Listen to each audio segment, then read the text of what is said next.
Hello dear students, welcome to magnet brains. मैं संचिता जैन आप सभी की सोशल साइंस एजुकेटर आज के सेशन में लेके आई हूँ आप सभी के लिए क्लास 9 की समाज विज्ञान में इतिहास के चैप्टर नंबर 2 के मोस्ट इंपॉर्टेंट क्वेश्चन आंसर। आपके चैप्टर का नाम है यूरोप में समाजवाद एवं रूसी क्रांति और आज हम जानने वाले हैं इस चैप्टर के मोस्ट इंपॉर्टेंट क्वेश्चन आंसर को। इसके पहले ये चैप्टर मैंने आपको कई सारे पार्ट्स में पढ़ा दिया है, उसके बाद इसके NCERT solutions, multiple choice question, इतनी सारी चीजें आपको बहुत अच्छे से करा दी हैं। अगर बाकी के लेक्चर्स नहीं देखे हैं तो जल्दी से जाइए और बाकी के लेक्चर्स को भी अटेंड कर लीजिए।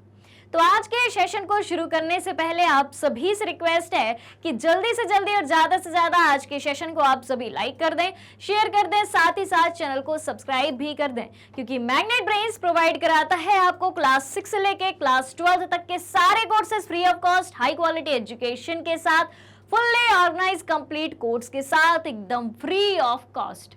अगर आपको ई बुक्स और ई नोट्स की भी आवश्यकता है, वीडियो के डिस्क्रिप्शन बॉक्स में जाइए, वहां एक लिंक दी है, वहां से आप नोट्स और ई बुक्स भी अवेल कर सकते हैं। हमारे पास आपके लिए कई सारे टॉप कोर्सेस हिंदी और इंग्लिश दोनों मीडियम में अवेलेबल हैं। सीबीएसई बोर्ड के साथ साथ MP board, UP board, Bihar board, Delhi board, Rajasthan board के सिलेबस को भी कंप्लीट कराया जाता है।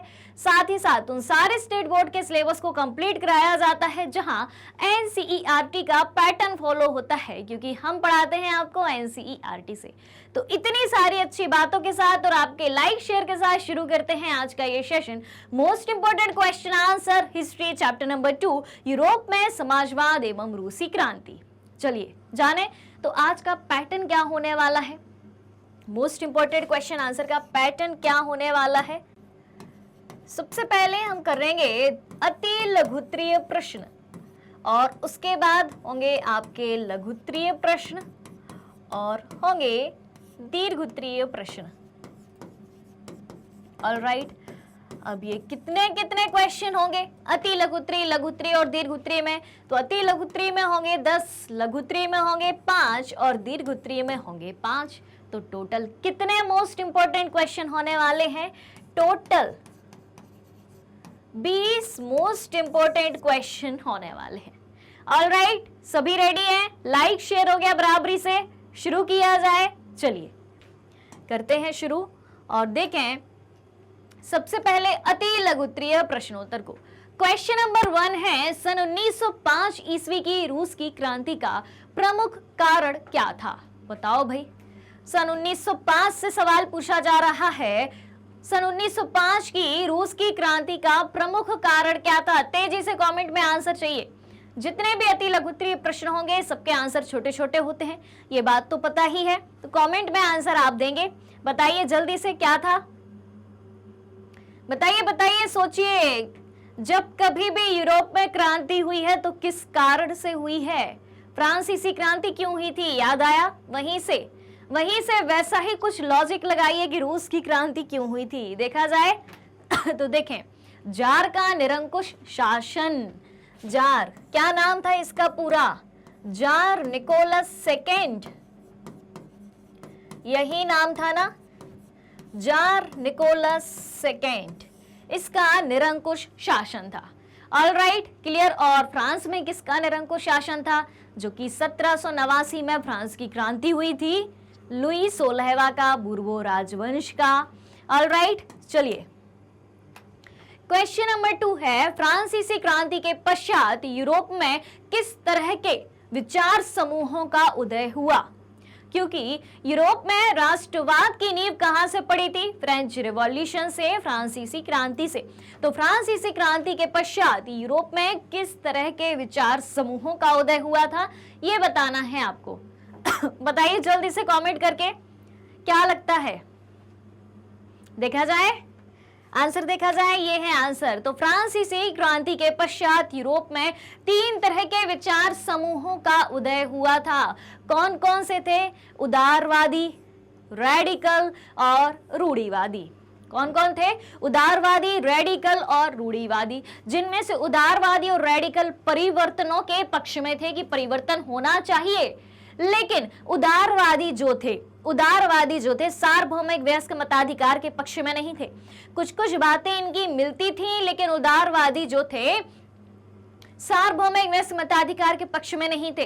और रूढ़िवादी तो परिवर्तन चाहते ही नहीं थे कि किसी भी प्रकार का परिवर्तन हो, ठीक है, नहीं तो वो रूढ़िवादी कैसे कहलाएंगे।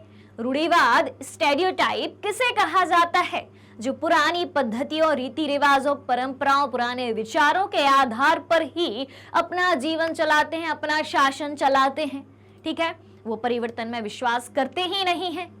क्लियर है। तो जैसे ही फ्रांस की क्रांति हुई थी, उसके पश्चात यूरोप में 3 तरीके के विचार समूहों का उदय हुआ था, उदारवादी, रेडिकल और रूढ़िवादी। ऑलराइट, चलिए अब है क्वेश्चन नंबर 3। रेडिकल किस तरह की सरकार के पक्ष में थे, बताइए। रेडिकल किस तरह की सरकार के पक्ष में थे, बताइए भाई, तेजी से आंसर आना चाहिए। रेडिकल किस तरह की सरकार के पक्ष में थे, देखा जाए आंसर, चेक किया जाए। तो रेडिकल ऐसी सरकार के पक्ष में थे जो देश की आबादी के बहुमत के समर्थन पर आधारित हो। रेडिकल किस सरकार के पक्ष में थे, जो देश की आबादी के बहुमत के समर्थन पर आधारित हो। रेडिकल की विचारधारा पूछी जा रही है, ठीक है। देश की आबादी, उस देश की जितनी भी आबादी है, वो आबादी जिस बहुमत के साथ अपनी सरकार को चुनती है, उस सरकार का निर्माण होना चाहिए, ठीक है, यानी कि मेजॉरिटी के आधार पर सरकार का निर्माण हो। ये महिला मताधिकार के समर्थक थे, ठीक है, जबकि उदारवादी नहीं थे। उदारवादी सार्वभौमिक वयस्क मताधिकार को नहीं मानते थे। रेडिकल महिला मताधिकार के समर्थक थे। जमींदारों, पूंजीपतियों के विशेषाधिकारों के खिलाफ थे। रेडिकल क्या कहते थे कि जो जमींदार हैं और जो पूंजीपति हैं, बड़े बड़े संपन्न वर्ग के लोग हैं, उनको विशेषाधिकार नहीं दिए जाने चाहिए, स्पेशल राइट्स नहीं दिए जाने चाहिए। क्लियर। बराबरी की बात करते थे कि सभी लोग बराबर होने चाहिए। तो ये हो गई रेडिकल की बातें। क्लियर।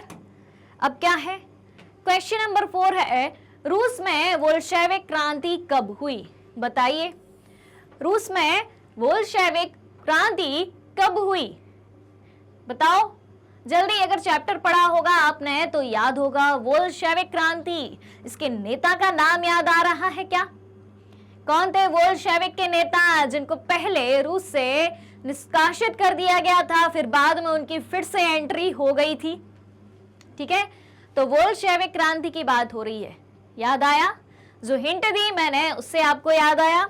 देखा जाए तो सन 1917 में बोल्शेविक नेता लेनिन, व्लादिमीर लेनिन की एंट्री हो चुकी थी। क्लियर है। रूस में बोल्शेविक क्रांति कब हुई, सन 1917 में व्लादिमीर लेनिन की एंट्री हो चुकी थी और बोल्शेविक क्रांति हुई थी। और बोल्शेविकों ने धीरे धीरे करके अपने प्रयासों से कब, दिसंबर 1917 तक मॉस्को और पेट्रोग्राद तक अपना शासन स्थापित कर लिया था। ऑलराइट, अब देखें क्वेश्चन नंबर 5 है, सर्वप्रथम रूसी क्रांति का झंडा कहां फहराया गया। सबसे पहले रूसी क्रांति का झंडा कहां फहराया गया था, बताइए जल्दी जल्दी जल्दी। रूसी क्रांति का झंडा सबसे पहले कहां फहराया गया, चेक किया जाए। देखा जाए तो सबसे पहले रूसी क्रांति का झंडा पेट्रोग्राद में फहराया गया। कहां, पेट्रोग्राद में फहराया गया था। ऑलराइट, 5 सवाल हो गए हैं, 5 के आंसर क्लियर। बड़े छठवें सवाल की तरफ चलिए। तो पहले तो ये बता दो, लाइक शेयर कमेंट बराबर से हो रहा है। जो भी क्वेश्चन मैं आपसे पूछ रही हूं उसके आंसर बराबरी से आ रहे हैं ना कमेंट में, ठीक है। आ रहे हैं, बहुत अच्छी बात है। नहीं आ रहे हैं तो क्यों नहीं आ रहे हैं भाई, पूरा चैप्टर मैं पढ़ा चुकी हूं आपको और वहीं से हर एक टॉपिक से निचोड़ के एकदम मोस्ट इंपॉर्टेंट क्वेश्चन तैयार किए गए हैं, ठीक है। अगर हर एक टॉपिक आपने डिटेल में पढ़ा है तो आंसर आपसे बनने चाहिए। ऑलराइट, चलिए अब देखें क्वेश्चन नंबर 6 है, मताधिकार आंदोलन किसे कहते हैं, बताइए बताइए बताइए। मताधिकार आंदोलन किसे कहते हैं, चेक किया जाए। मताधिकार आंदोलन, शब्द पे जाओ सबसे पहले, मताधिकार, मत वोट, अधिकार, राइट, वोट देने का राइट, क्या कहते हो, मत देने का अधिकार। चलिए, तो मत देने का अधिकार पाने के लिए चलाए गए आंदोलन को मताधिकार आंदोलन कहते हैं, जो कि यूरोप की महिलाओं के द्वारा चलाया गया था कि महिलाओं को भी वोट देने का अधिकार दिया जाना चाहिए। और एक और आंदोलन चलाया था, क्या बात कही थी रूस की महिलाओं ने, यूरोप की महिलाओं ने, समान कार्य के लिए समान वेतन, पुरुषों के बराबर कार्य महिलाएं भी किया करती थी। ठीक है, जैसे 8 घंटे पुरुष काम कर रहा है तो महिला भी 8 घंटे काम कर रही है, वही काम पुरुष कर रहा है, वही काम महिला कर रही है, लेकिन तब भी महिलाओं को पुरुषों के बराबर वेतन नहीं दिया जाता था। इसीलिए महिलाओं ने समान वेतन के लिए भी आंदोलन चलाया और वोट देने के अधिकार के लिए भी आंदोलन चलाया। क्लियर? चलो भैया, क्वेश्चन नंबर 7 है, राष्ट्रवादी कार्यकर्ताओं का क्या उद्देश्य था?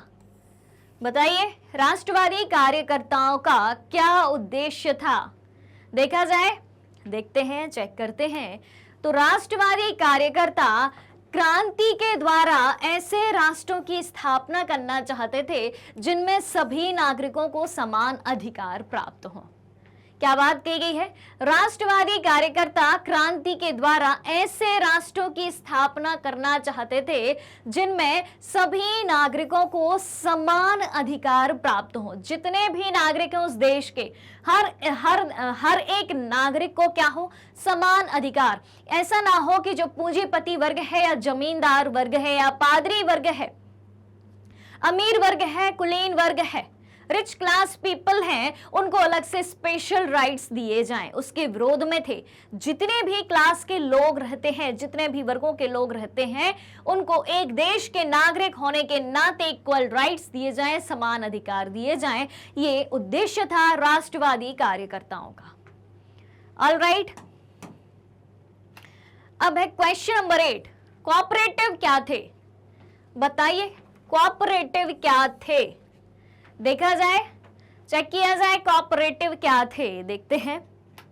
तो कोऑपरेटिव ऐसे लोगों के समूह थे, ध्यान से सुनिएगा, कोऑपरेटिव ऐसे लोगों के समूह थे जो मिलकर चीजें बनाते थे और मुनाफे को प्रत्येक सदस्य द्वारा किए गए काम के हिसाब से आपस में बांट लेते थे। क्या कहा गया है? कोऑपरेटिव के बारे में हमसे पूछा गया है। तो कोऑपरेटिव ऐसे लोगों के समूह थे जो मिलकर चीजें बनाते थे। कोऑपरेटिव यानी कि सामूहिक रूप से कार्य करना। कई सारे लोग सामूहिक रूप से एक काम कर रहे हैं, ठीक है, और उनका उद्देश्य क्या है? उस एक गोल को प्राप्त करना, उस एक लक्ष्य को प्राप्त करना, उस काम को खत्म करना। और जिसकी भागीदारी जिस तरीके से उस काम में रही और जो मुनाफा हुआ उस काम को करने के जरिए, उसको आपस में बांट लिया। क्लियर है? तो कोऑपरेटिव एक ऐसे लोगों के समूह थे जो मिलकर चीजें बनाते थे और मुनाफे को प्रत्येक सदस्य द्वारा किए गए काम के हिसाब से आपस में बांट लेते थे। ऑल राइट, चलिए अब क्या है? द्वितीय इंटरनेशनल क्या थी? बताइए, द्वितीय इंटरनेशनल क्या थी? चेक किया जाए, देख लेते हैं इसको भी। तो द्वितीय इंटरनेशनल एक अंतरराष्ट्रीय संस्था थी जो समाजवादियों ने अपने प्रयासों में समन्वय लाने के लिए बनाई थी, कि जो प्रयास वो कर रहे हैं समाजवादी, उसमें सभी उनका सहयोग करें। ठीक है, इसके लिए द्वितीय इंटरनेशनल एक अंतरराष्ट्रीय संस्था बनाई गई थी। उसके बाद है अति लघुत्तरीय प्रश्न का आखिरी प्रश्न, और उसके बाद चालू हो जाएंगे आपके लघुत्तरीय प्रश्न। तो 10वां प्रश्न क्या है? 10वां प्रश्न है, रूसी क्रांति से आप क्या समझते हैं? बताइए भाई, रूसी क्रांति से इन शॉर्ट आप क्या समझते हैं? डिटेल में नहीं लिखना है। अब आप सोच रहे होंगे रूसी क्रांति, इतना बड़ा सवाल, इसको शॉर्टकट में कैसे लिखा जाए? तो वही तो कला है, ठीक है, वही तो हम आपको सिखाते हैं कि बड़े से बड़े आंसर को छोटा कैसे किया जाए, छोटे से छोटे आंसर को बड़ा कैसे किया जाए। ठीक है, चलिए तो देखते हैं रूसी क्रांति क्या है, इसको अति लघुत्तरीय में हम किस तरीके से लिख सकते हैं। शॉर्टकट में लिखना है। कितनी लाइन है? कितनी लाइन है? 1.5 लाइन है। देख लेते हैं। तो सबसे पहले तो ये लिख देंगे कि रूस में फरवरी 1917 में जारशाही या राजशाही के पतन एवं अक्टूबर की घटनाओं को रूसी क्रांति के नाम से जाना जाता है। ठीक है, कितनी बातें आई? पहली बात तो ये आई कि कब हुई, कब हुई भाई? फरवरी 1917 से इसकी शुरुआत हो जाती है, फरवरी 1917 से। क्यों हुई थी, क्यों हुई थी भाई ये क्रांति? तो ये हुई थी राजशाही के पतन, राजशाही के पतन के लिए। अब राजशाही में किसका शासन था उस समय?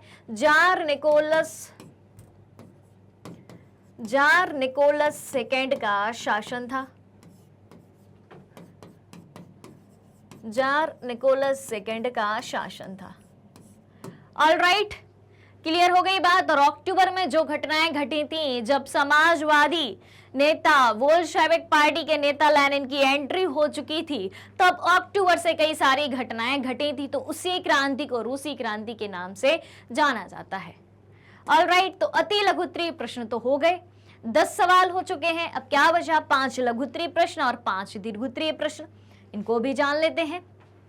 देखें, क्वेश्चन नंबर 11 है और आज की सीरीज में लघुत्तरीय प्रश्नों का पहला प्रश्न है, पेरिस कम्यून। क्या पूछा है? पेरिस कम्यून किन 2 बातों की वजह से आज भी याद रखा जाता है? बता दीजिए जल्दी से। पेरिस कम्यून किन 2 बातों की वजह से आज भी याद रखा जाता है? देखा जाए कौन सी 2 बातें थी पेरिस कम्यून की। तो देखें, पेरिस कम्यून को निम्न 2 बातों की वजह से आज भी याद रखा जाता है। कौन कौन सी 2 बातें हैं वो? पहली बात, अब लघुत्तरीय प्रश्न है भाई, थोड़ा बड़ा होगा, 4 से 5 लाइन में हम इसको कंप्लीट करेंगे, 4 से 6 लाइन भी हो सकती हैं, ठीक है। तो पेरिस कम्यून को निम्न 2 बातों की वजह से आज भी याद रखा जाता है। पहली बात कौन सी है?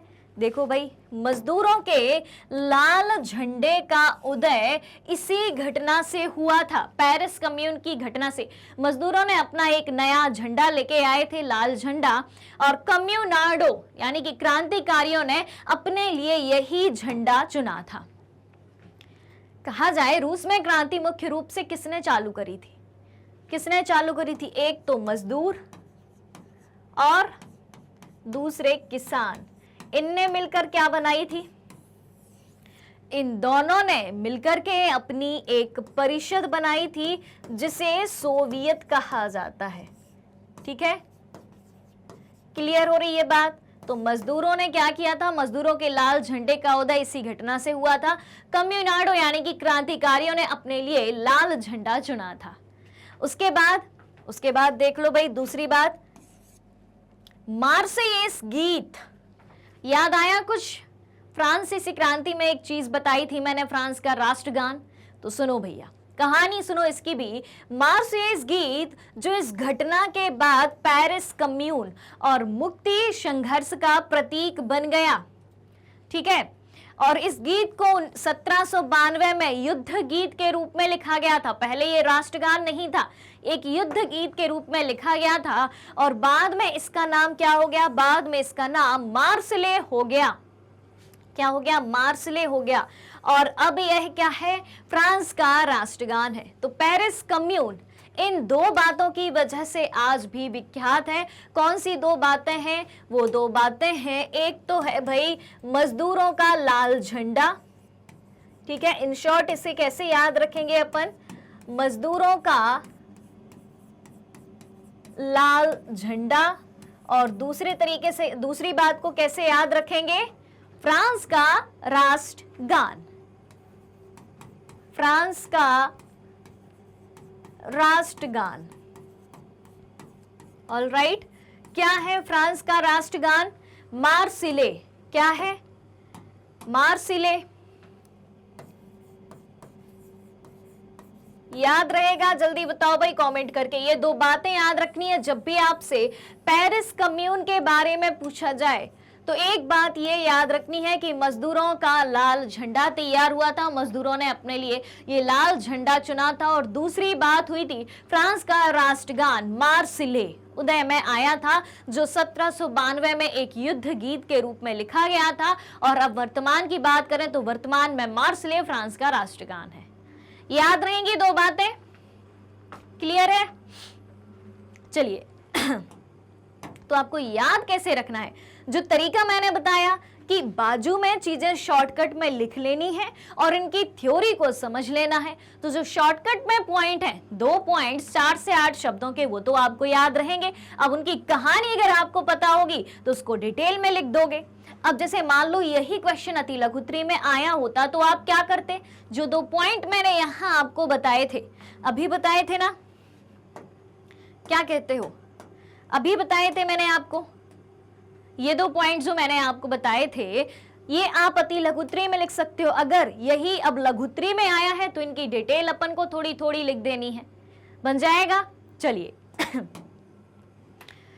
चलो 12वां सवाल है और दूसरा लघु उत्तरीय प्रश्न है। 19वीं सदी की शुरुआत में बहुत से कामकाजी स्त्री पुरुष, ठीक है, स्त्री पुरुष उदारवादी और रेडिकल समूहों व पार्टियों के इर्द गिर्द गोलबंद क्यों हो गए? 4 कारण बताइए। उदारवादी और रेडिकल में बहुत सारे स्त्री पुरुष 19वीं शताब्दी की शुरुआत में कैसे जुड़ गए थे या कैसे बट गए थे? कुछ उदारवादी समूहों में, कुछ रेडिकल समूहों में। गोलबंद यानी कि उनमें जाकर मिल जाना, उसके 4 कारण बताने हैं आपको। पता है? याद आया कुछ? देखा जाए, चलिए तो देखें, 4 कारण पूछे थे। पहला कारण क्या है देखते हैं। उदारवादी और रेडिकल, 2 बातें याद रखनी है। कौन कौन सी बातें? एक उदारवादी समूह और एक रेडिकल समूह, ठीक है, इनमें जाके मिले थे। अब इनकी विचारधारा क्या थी वो दिमाग में रखना है, क्योंकि इनकी विचारधारा से ही प्रेरित होकर, ठीक है, उदारवादी और रेडिकल की कंसेप्ट जो थी, अवधारणा जो थी, उसी से प्रेरित होकर लोग उनके समूह में जा रहे हैं। कैसे? देखो, पहला कारण, ये लोग जन्मजात मिलने वाले विशेषाधिकारों के विरोधी थे। क्योंकि यूरोप में उस समय क्या था? यूरोप में सामाजिक विभाजन था। पादरी वर्ग, कुलीन वर्ग, आम आदमी। पादरी वर्ग, कुलीन वर्गों को, जमींदारों को स्पेशल राइट्स थे, उन्हें टैक्स नहीं देना पड़ता था। परेशान कौन थी? आम जनता। और उदारवादी और रेडिकल की विचारधारा क्या थी? उदारवादी और रेडिकल की विचारधारा ये थी कि जो जन्म से अगर किसी को विशेषाधिकार मिले हैं तो वो नहीं मिलना चाहिए। बाय बर्थ किसी को भी स्पेशल राइट्स नहीं मिलने चाहिए, उसके विरोध में थे। लोगों को ये बात पसंद आई थी, इसलिए कुछ लोग उदारवादियों में मिल गए थे, कुछ लोग रेडिकल में मिल गए थे। ठीक है, तो पहला पॉइंट क्या बनता है आपका? जन्मजात विशेषाधिकारों के विरोधी, जन्मजात विशेषाधिकारों के विरोधी।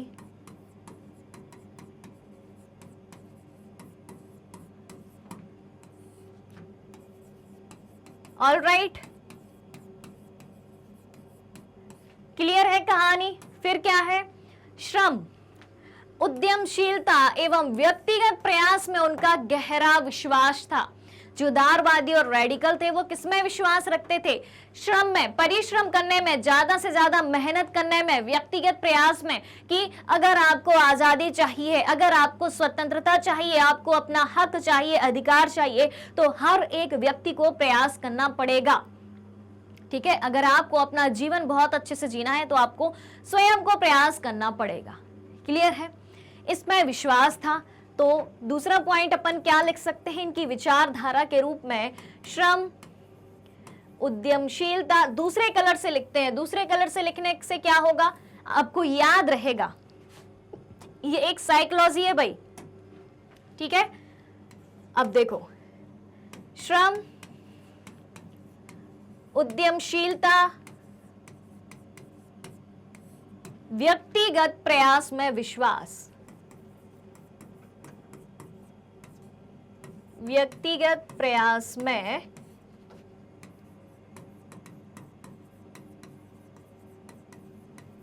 विश्वास। ऑल राइट, अब तीसरी बात क्या कही थी इन्होंने?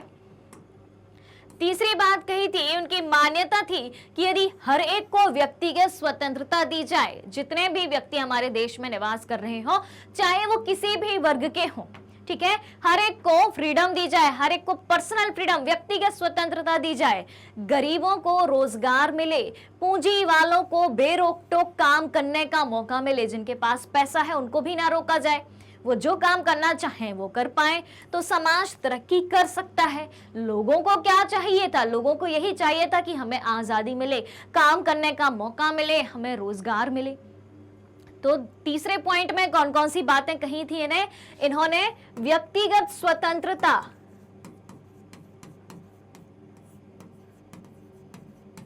व्यक्तिगत स्वतंत्रता, ठीक है, और रोजगार, और क्या था? बेरोक टोक काम करने का मौका, बिना रोक टोक, ठीक है, आसान से आसान शब्दों में हम याद करेंगे, बिना रोक टोक काम करने का मौका।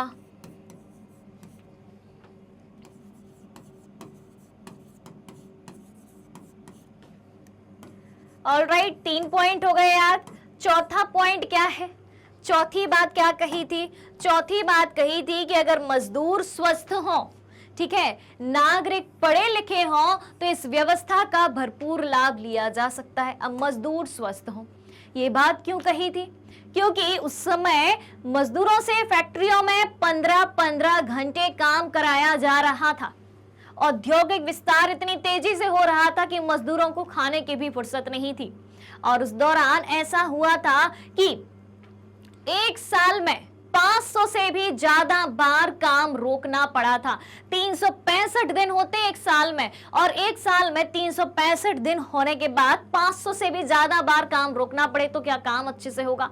अब आप मजदूरों से 15-15 घंटे काम करा रहे हो, उनके काम के मुताबिक उन्हें वेतन नहीं दे रहे हो, उन्हें स्वास्थ्य सुविधाएं नहीं दे रहे हो, तो काम कैसे होगा? देश तरक्की कैसे करेगा? ठीक है, तो मजदूर स्वस्थ हो, नागरिक पढ़े लिखे हो, तो इस व्यवस्था का भरपूर लाभ उठाया जा सकता है। तो चौथी बात उन्होंने कही थी किस बारे में? शिक्षा और स्वास्थ्य के बारे में। ठीक है, नागरिक पढ़े लिखे हो यानी कि शिक्षा, और मजदूर स्वस्थ हो यानी कि स्वास्थ्य के क्षेत्र की बात कही थी। क्लियर? अब इन सब विचारों से प्रभावित हो गई थी आम जनता। ठीक है, तो लोग उदारवादी और रेडिकल समूहों में जाके मिल गए थे, क्योंकि उदारवादी और रेडिकल इन बातों पर आधारित काम करते थे। क्लियर है? जल्दी से स्क्रीनशॉट ले लें इसका फटाफट से। ठीक है, 4 पॉइंट ऐसे आपको याद रखने हैं, फिर उनको डिटेल में आपको लिख देना है। ऑल राइट, क्लियर है यहां तक की बात? बढ़ा जाए फिर आगे। कितने सवाल हो चुके हैं? 12 सवाल हो चुके हैं।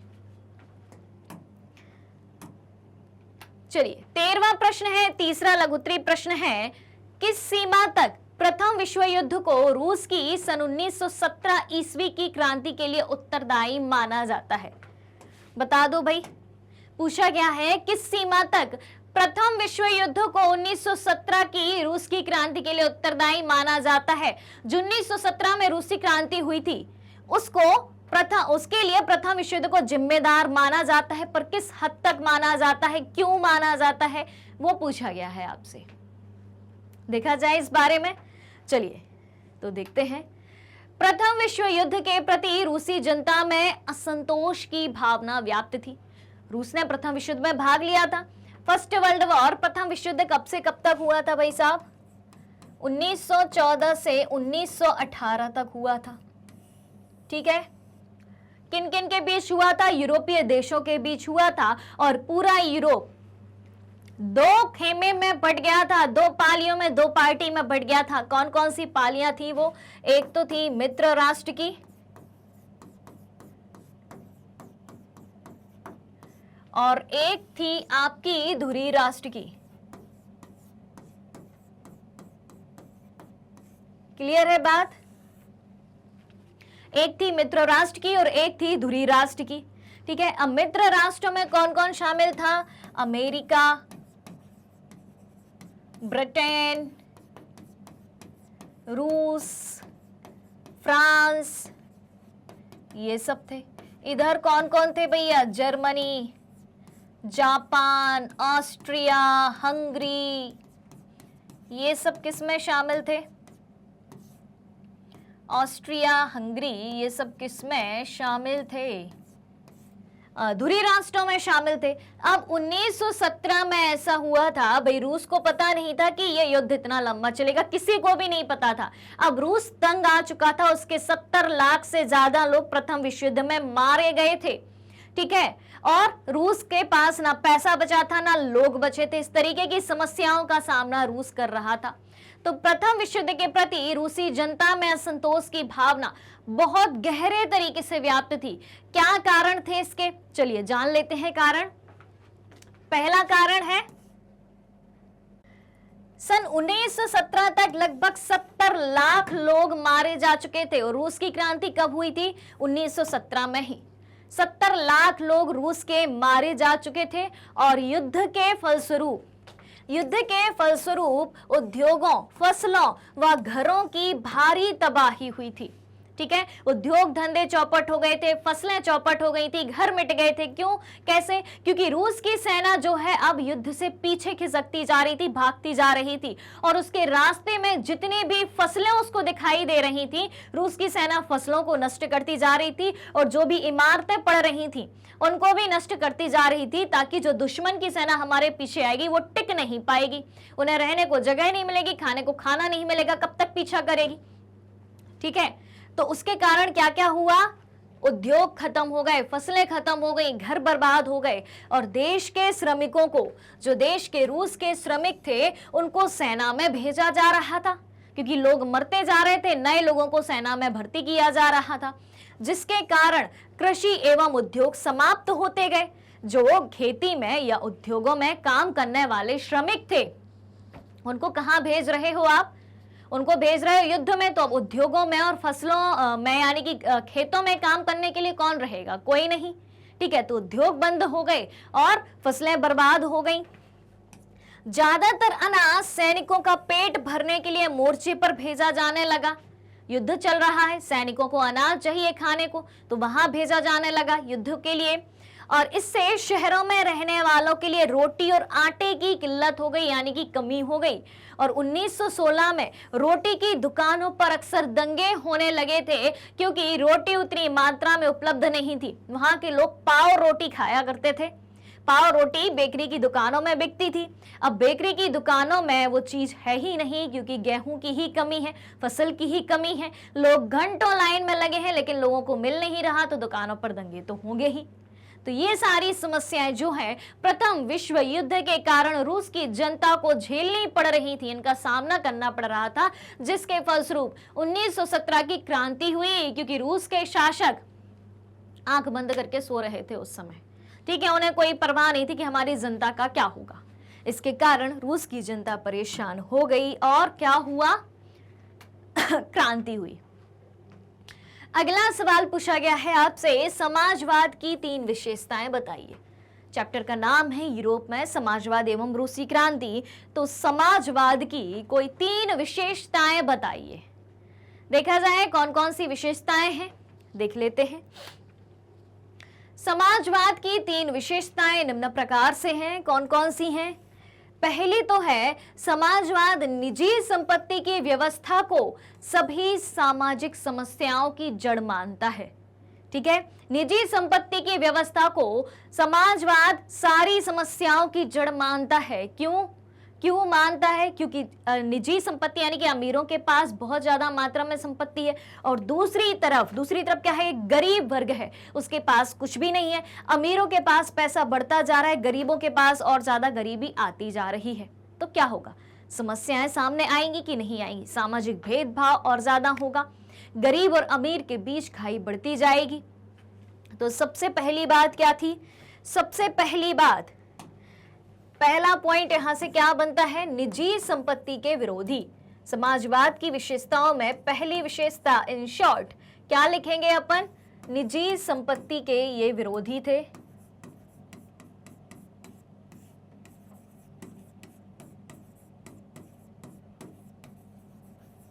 निजी संपत्ति के विरोधी थे, ठीक है। सीधी सी बात है कि वो निजी संपत्ति को सारी समस्याओं की जड़ मानते थे, इसलिए निजी संपत्ति का विरोध करता है समाजवाद। दूसरी बात, समाजवाद के अंतर्गत उत्पादन के समस्त साधनों पर समाज का नियंत्रण होना चाहिए। ठीक है, जितने भी प्रकृति में उत्पादन के साधन हैं, प्राकृतिक संसाधन हैं, उन पर किसका हक होना चाहिए? जितना भी समाज में व्यक्ति रह रहे हैं, जितने भी व्यक्ति हैं, सभी का बराबरी से हक होना चाहिए। ऐसा नहीं कि किसी एक वर्ग का ही अधिकार हो और बाकी वर्ग के लोग ऐसे ही बैठे हों। तो दूसरी बात समाजवाद क्या कहता है? उत्पादन के साधनों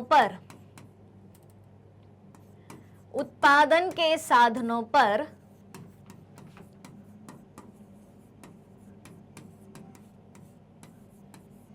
सभी का नियंत्रण हो या समाज का नियंत्रण हो। ऑलराइट, समाज का नियंत्रण, दो बात हो गई, दूसरी विशेषता हो गई। अब तीसरी विशेषता क्या बनती है समाजवाद के बारे में? तीसरी विशेषता बनती है समाजवाद के अनुसार यदि संपत्ति पर किसी एक व्यक्ति की बजाय पूरे समाज का नियंत्रण हो, निजी संपत्ति का विरोध किया, दूसरी बात कही कि सभी समाज का नियंत्रण हो। क्यों हो? इससे क्या फायदा होगा? तो समाजवाद के अनुसार यदि संपत्ति पर किसी एक व्यक्ति की बजाय पूरे समाज का नियंत्रण हो तो साझा सामाजिक हितों पर ज्यादा अच्छी तरह ध्यान दिया जा सकता है, यानी कि सामूहिक रूप से पूरे समाज का हित किया जा सकता है। तो इसको हम किस तरीके से लिख सकते हैं? साझा सामाजिक हितों पर ध्यान, साझा सामाजिक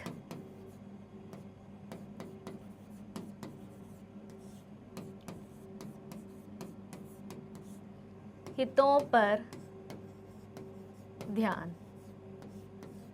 ऑलराइट, क्लियर है कहानी यहां तक की?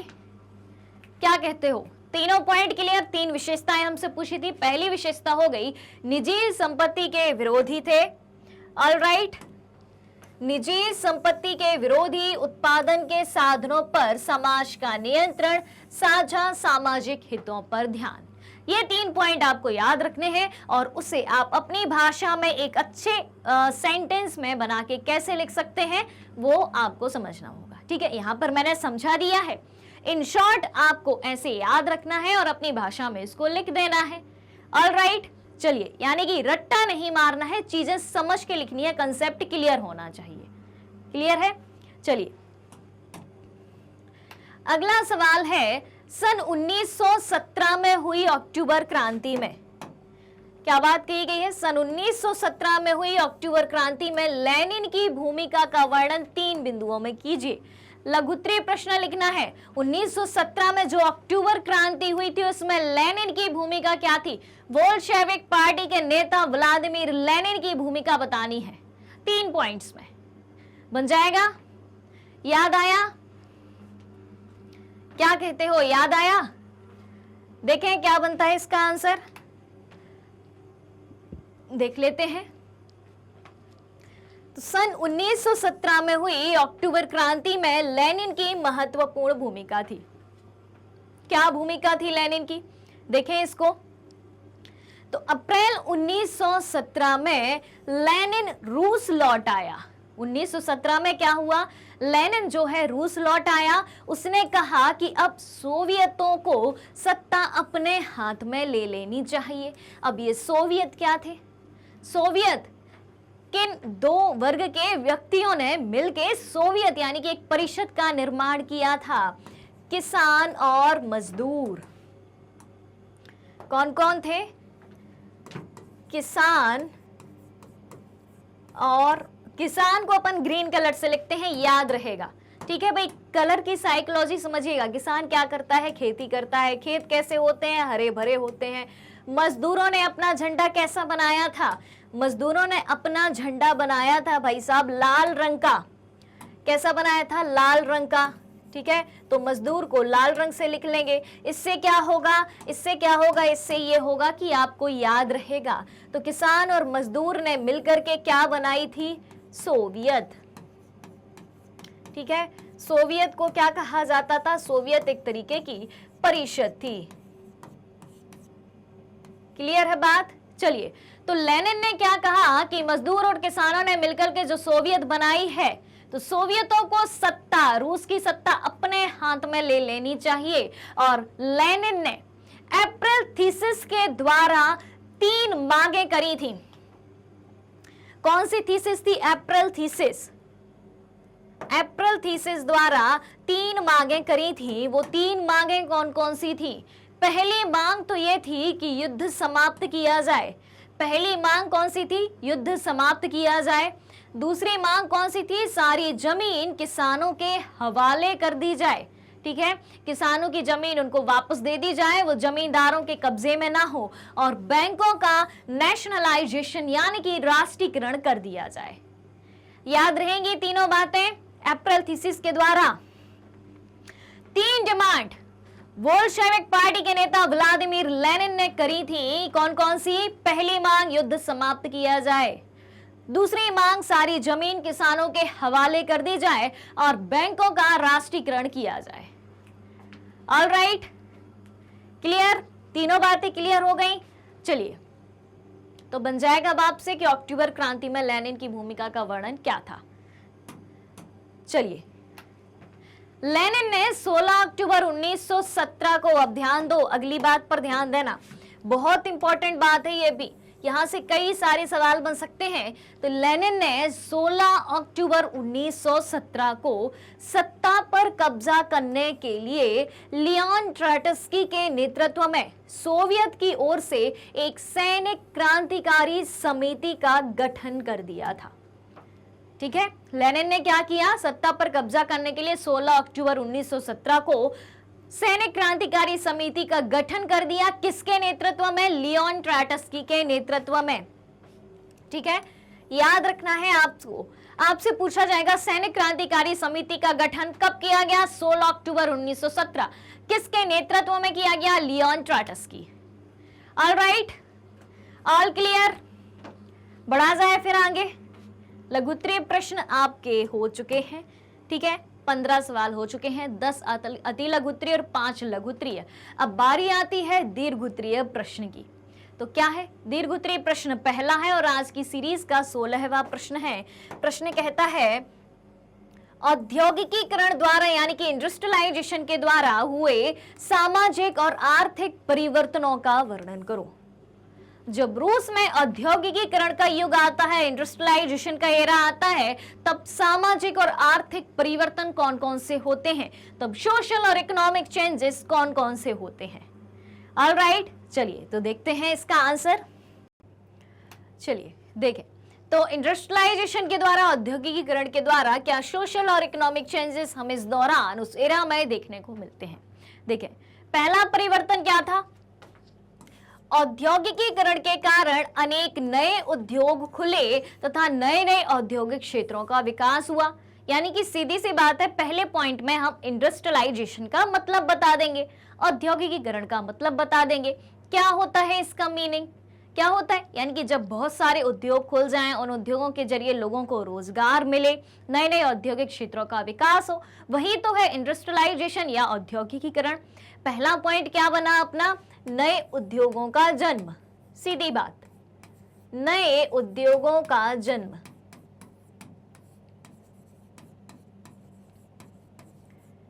क्लियर? फिर रेलवे का काफी विकास एवं विस्तार हुआ।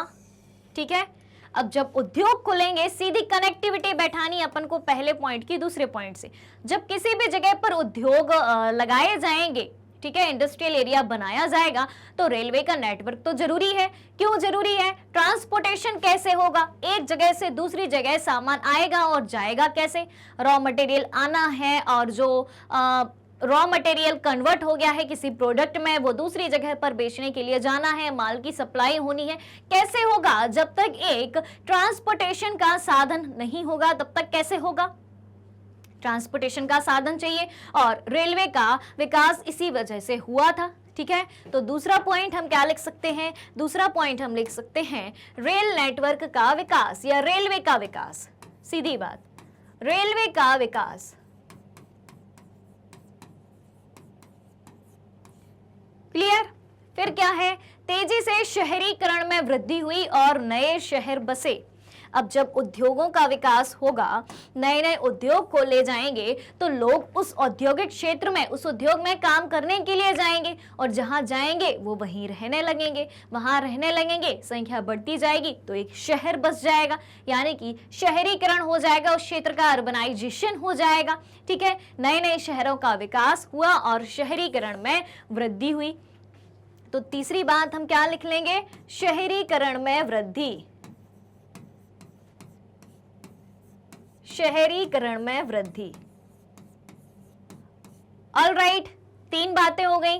चौथी बात क्या है? अब जब शहर बस जाएगा, ठीक है, जब शहर बस जाएगा, लोग आते जाएंगे आते जाएंगे आते जाएंगे, तो रहने की समस्या तो होगी। लोग रहेंगे कहाँ? उनके रहने के लिए बिल्डिंग चाहिए, बिल्डिंग नहीं है तो लोग भाई झुग्गी झोपड़ी बना के रहेंगे। अब जब बहुत सारी जनसंख्या एक जगह रहने लगेगी, ठीक है, गंदी बस्तियों में रहने लगेगी, तो वहां क्या होगी? अगर साफ सफाई की व्यवस्था नहीं होगी तो वो बस्तियां गंदी होती जाएंगी, ठीक है, गंदगी फैलेगी। तो आवास शहरीकरण से क्या हुआ? जब ज्यादा लोग शहरों में आने लगे तो शहरीकरण की समस्या पैदा हो गई, गंदी बस्तियों का विकास हुआ, साफ सफाई का काम मुश्किल हो गया। तो चौथे पॉइंट में हम क्या लिख लेंगे? चौथे पॉइंट में हम लिखेंगे आवास की समस्या। आवास की समस्या, आवास की समस्या यानी कि रहने की समस्या, ठीक है, आवास या निवास या रहने की समस्या, और गंदी बस्तियों का विकास, गंदी बस्तियों का विकास,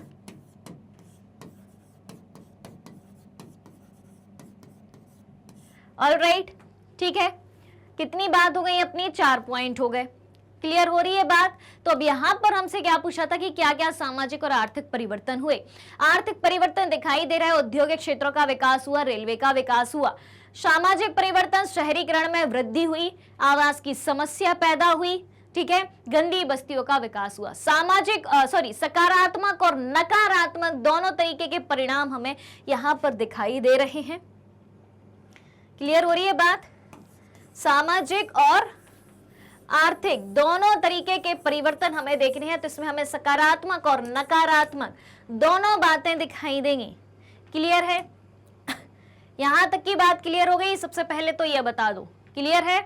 इसका स्क्रीनशॉट ले लिया सभी ने 4 पॉइंट्स का, ठीक है। नए उद्योगों का जन्म, नए उद्योग लगेंगे तो रेलवे चाहिए, रेलवे जब नए उद्योग होंगे तो शहरीकरण में वृद्धि होगी, शहरीकरण में वृद्धि होगी यानी कि शहरों में ज्यादा जनसंख्या रहने के लिए जाएगी, तो आवास की समस्या आएगी और गंदी बस्तियों का विकास होगा।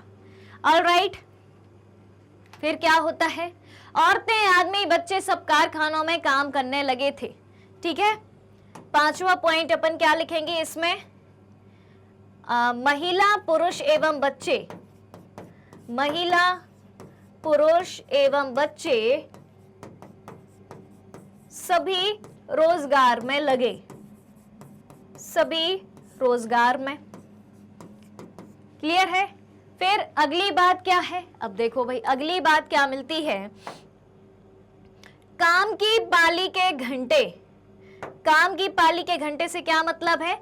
काम करने की शिफ्ट के जो घंटे होते थे, बहुत ज्यादा घंटे काम करना पड़ता था, लंबी लंबी शिफ्ट में काम करना पड़ता था, ठीक है, तो वो अधिक होते थे, 15-15 घंटे काम करना पड़ता था और मजदूरी कम होती थी। मजदूरी काम करने की तुलना में कम मिलती थी, यानी कि वेतन कम मिलता था। तो अपन 6वां पॉइंट क्या लिख सकते हैं कि काम के घंटे अधिक एवं वेतन कम, ठीक है, काम के घंटे अधिक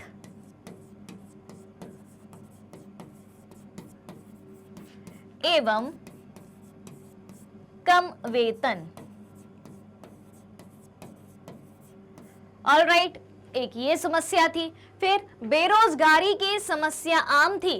औद्योगिक वस्तुओं की मांग में गिरावट आने पर बेरोजगारी तेजी से बढ़ जाती थी, ठीक है। अब उस समय क्या हो रहा था कि महंगाई तेजी से बढ़ रही थी, फसलें खराब हो चुकी थी, लोगों के पास पैसा नहीं था, काम करने को काम नहीं था, और क्या हुआ? जब महंगाई बढ़ेगी तो लोग चीजें नहीं खरीदेंगे, चीजें नहीं खरीदेंगे तो उद्योगों में फिर उतनी चीजें बनेगी क्यों? जब उद्योगों में उतनी चीजें नहीं बनेंगी, उतने प्रोडक्ट नहीं बनेंगे, उतने उत्पाद नहीं बनेंगे, तो क्या होगा? मजदूरों को काम नहीं मिलेगा क्योंकि उतने ही मजदूर रखे जाएंगे काम करने के लिए जितनी की आवश्यकता है। तो बेरोजगारी की समस्या थी। ठीक है, तो अगली समस्या या अगला पॉइंट अपन क्या लिख सकते हैं? बेरोजगारी की समस्या। बेरोजगारी की समस्या।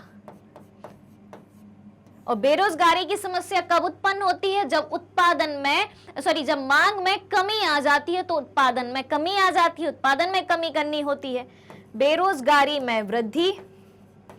क्यों, कैसे होगी बेरोजगारी में वृद्धि? इसको भी हम यहां पर डिफाइन कर देंगे कि जब मांग में कमी होगी, मांग में कमी, तो उत्पादन में भी कमी होगी। क्लियर हो गई बात? चलिए, तो ये सारी सामाजिक और आर्थिक समस्याएं औद्योगिकीकरण के दौर में देखी जा रही थी। इस तरीके के सामाजिक और आर्थिक परिवर्तन औद्योगिकीकरण के समय या इंडस्ट्रियलाइजेशन के समय देखे जा रहे थे। क्लियर है? चलिए फटाफट से इतना स्क्रीनशॉट आपको ले लेना है। ये 7 पॉइंट आप बहुत अच्छे से लिख सकते हैं इस आंसर में। क्लियर है? और बराबरी से लाइक शेयरिंग हो रही है कि नहीं?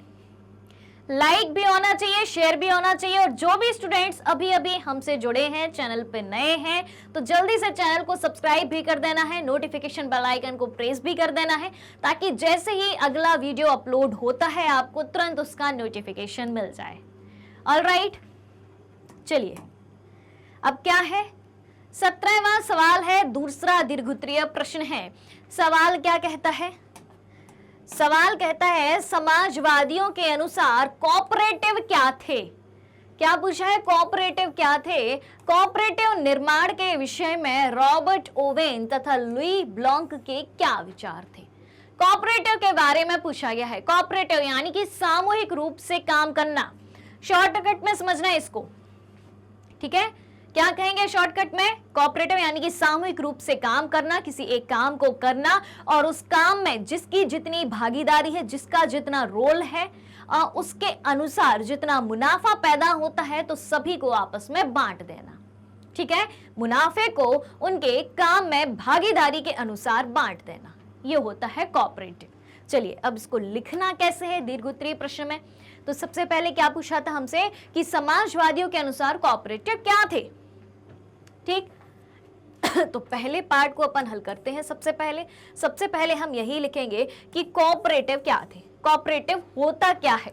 ठीक है, तो समाजवादियों के अनुसार कोऑपरेटिव ऐसे लोगों के समूह थे जो मिलकर चीजें बनाते थे, मिलकर काम करते थे। किसी एक कंपनी में या किसी एक उद्योग में काम कर रहे हैं सभी लोग सामूहिक रूप से, तथा मुनाफे को प्रत्येक सदस्य द्वारा किए गए काम के हिसाब से आपस में बांट देते थे। जो भी मुनाफा हुआ और जिस व्यक्ति ने जितना काम किया है, जिस तरीके का काम किया, उसके हिसाब से बांट दिया जाता था पैसा। ये हो गई बात किसकी? कोऑपरेटिव की। ठीक है, क्लियर है? अब दूसरा पॉइंट क्या पूछा था हमसे? कोऑपरेटिव निर्माण के विषय में रॉबर्ट ओवेन तथा लुई ब्लॉन्क के क्या विचार थे। ऑलराइट, चलिए तो देखते हैं। कोऑपरेटिव निर्माण के विषय में रॉबर्ट ओवेन के विचार देखें। रॉबर्ट ओवेन कौन थे? सबसे पहले तो इनके बारे में जान लेते हैं। तो रॉबर्ट ओवेन इंग्लैंड के जाने माने उद्योगपति थे। ठीक है, और इन्होंने इंडियाना अमेरिका में नया समन्वय यानी कि न्यू हार्मोनी के नाम से, किस नाम से? नया समन्वय, जिसे इंग्लिश में कहा जाता है न्यू हार्मोनी के नाम से, एक नए तरह के समुदाय की रचना का प्रयास किया था। कोऑपरेटिव से संबंधित इनकी विचारधारा थी। कोऑपरेटिव में इन्होंने काफी समय तक काम किया था और इन्होंने अपने कंसेप्ट के अकॉर्डिंग इंडियाना अमेरिका में न्यू हार्मोनी नाम से एक नई कम्युनिटी की रचना करी थी। ऑलराइट, फिर क्या आता है? लुई ब्लॉन्क के विचार। 3 बातें पूछी थी, रॉबर्ट ओवेन के विचार, लुई ब्लॉन्क के विचार और कोऑपरेटिव होता क्या है। 2 बातें हम जान चुके हैं, तीसरी बात जानते हैं। कोऑपरेटिव निर्माण के विषय में लुई ब्लॉन्क के विचार क्या थे? तो देखें, फ्रांस के लुई ब्लॉन्क मानते थे कि केवल व्यक्तिगत पहल से बहुत बड़े सामूहिक उद्यम नहीं बनाए जा सकते। क्या मानते थे लुई ब्लॉन्क कि केवल व्यक्तिगत पहल से बहुत बड़े सामूहिक उद्यम नहीं बनाए जा सकते, कि कोई एक व्यक्ति आगे आएगा और बहुत बड़ा काम किया जा सकेगा। ठीक है, वे चाहते थे कि सरकार पूंजीवादी उद्यमों की जगह सामूहिक उद्यमों को बढ़ावा दे, व्यक्तिगत उद्यम नहीं। व्यक्तिगत उद्यम के द्वारा काम सिद्ध नहीं हो सकता, बड़े लेवल का काम नहीं किया जा सकता, सभी का भला नहीं हो सकता। इसलिए किसकी बात करते थे? सामूहिक उद्यम की बात करते थे। किसकी बात? कि व्यक्ति समूह में साथ में आए, साथ में काम करें, क्लियर है, और साथ में अपने अपने काम के अनुसार सभी मुनाफे को आपस में बांट लें। क्लियर हो गई बात? चलिए, तो लुई ब्लॉन्क ने क्या कहा था? लुई ब्लॉन्क के विचार अगर हम जाने तो लुई ब्लॉन्क ने क्या कहा था? व्यक्तिगत उद्यम के स्थान पर, ध्यान से सुनिएगा, व्यक्तिगत उद्यम के स्थान पर सामूहिक उद्यम। किसकी बात कही थी? सामूहिक उद्यम की बात कही थी। क्लियर? और रॉबर्ट ओवेन ने क्या कहा था? रॉबर्ट ओवेन, इन्होंने क्या कहा था? रॉबर्ट ओवेन ने जो है किसकी स्थापना करी थी? किसकी स्थापना करी थी? बताइए। न्यू हार्मोनी के नाम से एक नए तरीके के समुदाय की रचना करी थी। किस नाम से? न्यू हार्मोनी समुदाय की स्थापना। क्लियर? और कोऑपरेटिव क्या कहलाता है? साथ मिलकर के काम करना। तीनों बातें याद रहेंगी। चलिए, तो आपके 17 प्रश्न हो चुके हैं, 3 प्रश्न बचे हैं। 18वां क्वेश्चन है, अक्टूबर क्रांति के पश्चात लेनिन ने ऐसे कौन से कदम उठाए जिससे रूस में अधिनायकवाद सहज दिखाई दिया? ठीक है, अधिनायकवाद सहज रूप से दिखाई दिया, और कलाकारों और लेखकों ने बोल्शेविक दल का समर्थन क्यों किया? 2 बातें पूछी हैं। पहली बात क्या है? अक्टूबर क्रांति जैसे ही होती है तो अक्टूबर क्रांति के पश्चात लेनिन ने कौन से कदम उठाए जिससे रूस में अधिनायकवाद हमें दिखाई दिया? कलाकारों और लेखकों ने बोल्शेविक दल का समर्थन क्यों किया? देख लेते हैं भाई साहब इसको भी। तो अक्टूबर क्रांति के पश्चात लेनिन के निम्न कार्यों ने अधिनायकवाद को सहज बना दिया था। किन कार्यों ने बना दिया था? देखते हैं। पहली बात तो ज्यादातर उद्योगों और बैंकों का राष्ट्रीयकरण कर उनका स्वामित्व और प्रबंधन सरकार के नियंत्रण में ले लिया। लेनिन ने क्या कहा था? अप्रैल थीसिस के माध्यम से 3 मांगें जारी करी थी कि इन तीनों मांगों को पूरा किया जाए। पहली बात उन्होंने कही थी कि बैंकों का राष्ट्रीयकरण कर दिया जाए, बैंकों का नेशनलाइजेशन कर दिया जाए, और उनका अधिकार, स्वामित्व यानी कि अधिकार, और प्रबंधन का मतलब क्या होता है? मैनेजमेंट, किसके हाथों में सौंप दो? किसके हाथों में सौंप दो? सरकार यानी कि गवर्नमेंट के हाथों में सौंप दो। ठीक है, तो ये काम किया। उसके बाद जमीन को सामाजिक संपत्ति घोषित कर दिया। जो मांग उनने मांगी थी उसके अनुसार जमीन को सामाजिक संपत्ति घोषित कर दिया। तीसरी बात, अभिजातीय वर्ग द्वारा पुरानी पदवियों के इस्तेमाल पर रोक लगा दी। जो अमीर वर्ग था, ठीक है, जो अमीर वर्ग था वो पुरानी पदवियों का प्रयोग ना करे, उन्हें जो उपाधियां दी गई हैं उनका प्रयोग ना करे, उनके इस्तेमाल पर रोक लगा दी। ऑलराइट, 3 काम समझ में आए। फिर सेना और सरकारी अफसरों की वर्दियां बदल दी गईं। क्या पूछा था हमसे? अक्टूबर क्रांति के पश्चात लेनिन के निम्न कार्यों ने अधिनायकवाद को सहज बना दिया। कौन कौन से काम थे वो? उद्योग बैंकों का राष्ट्रीयकरण करके उनका अधिकार और प्रबंधन यानी कि मैनेजमेंट सरकार के हाथ में सौंप दो। जमीन को सामाजिक संपत्ति घोषित कर दो। अभिजातीय वर्ग यानी कि जो अमीर वर्ग है वो पुरानी पदवियों का इस्तेमाल करना छोड़ दे, और सेना और सरकारी अफसरों की वर्दियां बदल दी गई। ये 4 बातें हो गई, याद रहेंगी चारों बातें। क्लियर? अब क्या है? नवंबर 1917 में, ध्यान से सुनिएगा, बहुत इंपॉर्टेंट पॉइंट बता रही हूं, लेनिन पूरा कवर हो जाएगा यहां से। तो नवंबर 1917 में बोल्शेविकों ने संविधान सभा के लिए चुनाव कराए। कब? नवंबर 1917 में। अक्टूबर क्रांति हुई अक्टूबर 1917 में। फिर नवंबर 1917 में इन्होंने क्या किया? बोल्शेविकों ने संविधान सभा के लिए, कॉन्स्टिट्यूशनल असेंबली के लिए इलेक्शन कराए, लेकिन इन चुनावों में उन्हें बहुमत नहीं मिल पाया, मेजॉरिटी नहीं मिली कि संविधान सभा में बोल्शेविक के सदस्य ज्यादा हो, मेजॉरिटी नहीं मिली। फिर जनवरी 1918 में असेंबली ने बोल्शेविकों के प्रस्तावों को खारिज कर दिया। ठीक है, बोल्शेविक के प्रस्तावों को खारिज कर दिया क्योंकि सभा में इनके सदस्य थे ही नहीं, तो इनकी बात मानता कौन? जो प्रपोजल बोल्शेविक ने रखे थे कॉन्स्टिट्यूशनल असेंबली में, उनको मना कर दिया, उनको खारिज कर दिया। और फिर लेनिन ने क्या किया? असेंबली को ही बर्खास्त कर दिया। फिर क्या कहानी आती है? फिर कहानी आती है कि रूस को एक दलीय राजनीतिक व्यवस्था वाला देश बन गया। ठीक है, क्योंकि रूस में सिर्फ कौन सी पार्टी रही?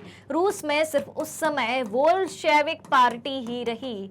कौन सी पार्टी? बोल्शेविक पार्टी, सिर्फ एक पार्टी, सिर्फ एक राजनीतिक दल।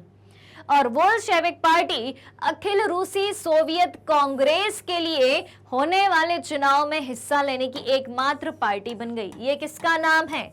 रूस की संसद। ठीक है, रूस की संसद को नाम दिया गया अखिल रूसी सोवियत कांग्रेस, और उसकी एकमात्र पार्टी रह गई कौन सी पार्टी? Bolshevik party. फिर एक गुप्तचर पुलिस रखी गई थी वहां पर, जिसे क्या कहा जाता था? क्या कहा जाता था? याद है? चेका कहा जाता था। किसने रखी थी? बोल्शेविकों ने ही रखी थी, एक गुप्तचर पुलिस। अब वो गुप्तचर पुलिस क्या काम करती थी? वो बोल्शेविकों की आलोचना करने वालों को दंडित करती थी। जो भी व्यक्ति बोल्शेविक को क्रिटिसाइज करता था, उनके खिलाफ बोलता था, उनको दंडित करती थी चेका नाम की गुप्तचर पुलिस। और हमने अभी क्वेश्चन में देखा था कि बहुत सारे युवा लेखकों और कलाकारों ने बोल्शेविक का समर्थन किया। क्यों किया? क्यों किया? तो देख लेते हैं। बहुत सारे युवा लेखकों और कलाकारों ने भी बोल्शेविक दल का समर्थन किया क्योंकि वह समाजवाद और परिवर्तन के प्रति समर्पित था। कौन? बोल्शेविक। क्लियर? तो अधिनायकवाद हमें लेनिन के कामों में कहां कहां दिखाई देता है, वो बात हमने जानी। दूसरी बात कि लेखकों और कलाकारों ने बोल्शेविक दल का समर्थन क्यों किया? इसलिए किया क्योंकि बोल्शेविक या लेनिन समाजवाद और परिवर्तन के प्रति समर्पित थे, और सभी यही चाहते थे। समाजवाद क्या कहता है? सभी का समान रूप से अधिकार हो। ठीक है, और जो भी पुराने रीति रिवाज चले आ रहे हैं जिससे जनता परेशान हो, उसमें परिवर्तन लाया जाए। ऑलराइट, 2 सवाल बचे हैं। 19वां सवाल है, क्या है 19वां सवाल? 1917 की बोल्शेविक क्रांति के बाद रूस में हुए गृह युद्ध का वर्णन कीजिए। क्या पूछा गया है? 1917 की बोल्शेविक क्रांति के बाद रूस में गृह युद्ध का वर्णन कीजिए। जो रूस में गृह युद्ध हुआ था उसका वर्णन करना है। गृह युद्ध का मतलब समझते हैं, जब एक ही देश के अंदर युद्ध हो, उसी देश में रहने वाले लोगों के बीच में युद्ध हो, उसे कहेंगे गृह युद्ध। अब रूस में बोल्शेविक क्रांति के बाद जो गृह युद्ध हुआ था उसकी चर्चा करते हैं। देखें, तो 1917 की बोल्शेविक क्रांति के बाद रूस में बड़े पैमाने पर गृह युद्ध फैल गया। ठीक है, 1917 की बोल्शेविक क्रांति के बाद रूस में बड़े पैमाने पर गृह युद्ध फैल गया। बोल्शेविकों द्वारा जमीन के पुनर्वितरण के आदेश के कारण बोल्शेविक ने क्या कहा कि जमीनों को फिर से बांट दिया जाना चाहिए, जमीनों का पुनर्वितरण कर दिया जाना चाहिए। उसके कारण रूसी सेना टूटने लगी और भूमि पुनर्वितरण के लिए सैनिक सेना छोड़कर घर जाने लगे। सैनिकों ने मना कर दिया कि अब हम सेना में भर्ती नहीं होंगे। सेना को छोड़कर वो अपने अपने घर जाने लगे। और जो गैर बोल्शेविक समाजवादी थे, समाजवादी तो थे लेकिन बोल्शेविक पार्टी में शामिल नहीं थे, वे उदारवादियों तथा राजशाही के समर्थकों के नेताओं ने बोल्शेविकों से लड़ने के लिए टुकड़ियां संगठित कर दी। यानी कि बोल्शेविक के विरोध में अब कौन कौन खड़ा हो गया है? गैर बोल्शेविक समाजवादी, उदारवादी और राजशाही के समर्थक खड़े हो गए हैं और इन्होंने अपनी सैनिक टुकड़ियां संगठित कर ली हैं।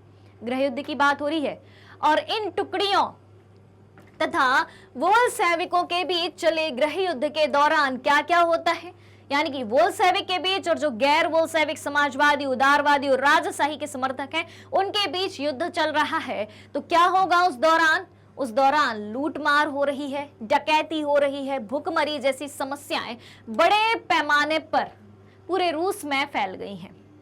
उसके बाद क्या होता है? बोल्शेविक उपनिवेशकों ने समाजवाद की रक्षा के नाम पर स्थानीय राष्ट्रवादियों का बड़े पैमाने पर कत्लेआम कर दिया। किसने? बोल्शेविक उपनिवेशकों ने समाजवाद की रक्षा के नाम पर जो वहां के स्थानीय राष्ट्रवादी थे उनका बड़े पैमाने पर कत्लेआम कर दिया, क्योंकि भाई गृह युद्ध चल रहा है। ठीक है, फिर जनवरी 1920 तक भूतपूर्व रूसी साम्राज्य के ज्यादातर हिस्सों पर बोल्शेविकों का नियंत्रण कायम हो गया। यानी कि रूस में जो गृह युद्ध चल रहा था उसका परिणाम क्या निकला? 1920 तक रूसी साम्राज्य के ज्यादातर हिस्सों पर बोल्शेविकों का साम्राज्य स्थापित होता हुआ दिखाई देता है। क्लियर? चलिए, तो अब है आज की सीरीज का मोस्ट इंपॉर्टेंट क्वेश्चन की सीरीज का आखिरी सवाल, क्वेश्चन नंबर 20, आखिरी दीर्घोत्तरीय प्रश्न। क्या कहता है प्रश्न? रूसी अर्थव्यवस्था में स्टालिन द्वारा, भैया अभी स्टालिन तो बचे थे क्योंकि लेनिन के बाद किसने कमान संभाली थी? स्टालिन ने। ठीक है, तो रूसी अर्थव्यवस्था में स्टालिन द्वारा किए गए 2 परिवर्तन लिखिए। रूसी अर्थव्यवस्था में स्टालिन ने क्या परिवर्तन करे और स्टालिन ने आलोचकों का किस तरह मुकाबला किया? ठीक है, देख लेते हैं इसको भी। तो रूसी अर्थव्यवस्था में स्टालिन द्वारा 2 परिवर्तन करे गए थे। कौन कौन से परिवर्तन करे गए थे? देख लेते हैं। पहला तो किया गया, केंद्रीकृत नियोजित विकास के लिए पंचवर्षीय योजनाएं लागू करी गई। ठीक है, जिनका प्लान कहां से बनेगा? हर 5 साल में योजना बनाई जाएगी। योजना कहां से बनेगी? केंद्र सरकार के द्वारा, इसीलिए इसको केंद्रीकृत नियोजन कहा गया है। ऑलराइट, फिर दूसरा काम क्या किया? कृषि में सामूहिकीकरण कार्यक्रम शुरू किया गया कि अब सामूहिक रूप से खेती होगी, जिसमें किसानों को सामूहिक खेतों, जिसे कोल खोज कहा जाता था, अगर आपसे पूछा जाए कोल खोज क्या है तो आप बोल देंगे सामूहिकीकरण कार्यक्रम के तहत सामूहिक खेतों को कोल खोज कहा जाता है। तो जिसमें किसानों को सामूहिक खेतों में काम करने का आदेश दिया। ठीक है, तो 2 बातें कौन सी करी थी? 2 आर्थिक परिवर्तन पूछे थे हमसे। पहला तो पंचवर्षीय योजनाएं स्टालिन ने चलाई थी। ठीक है, और पंचवर्षीय योजनाओं का कंसेप्ट भारत ने रूस से ही लिया था। ठीक है, और दूसरा काम क्या हुआ? कृषि में सामूहिकीकरण कार्यक्रम।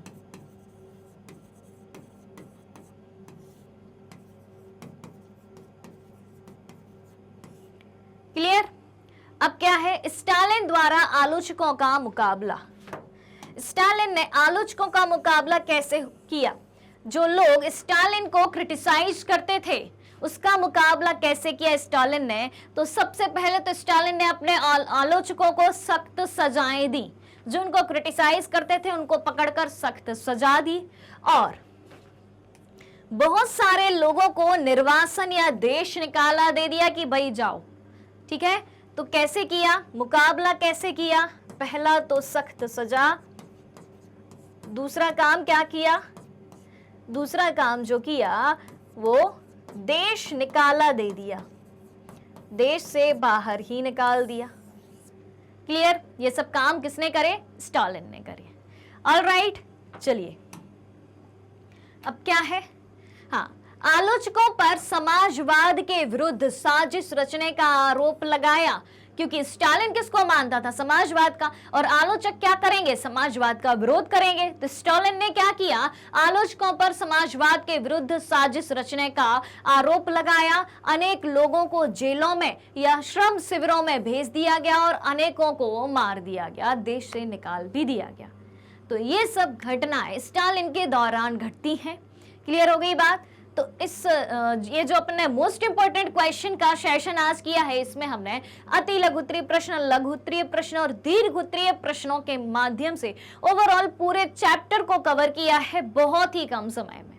तो ये सारे क्वेश्चन के आंसर आपको याद रखने हैं।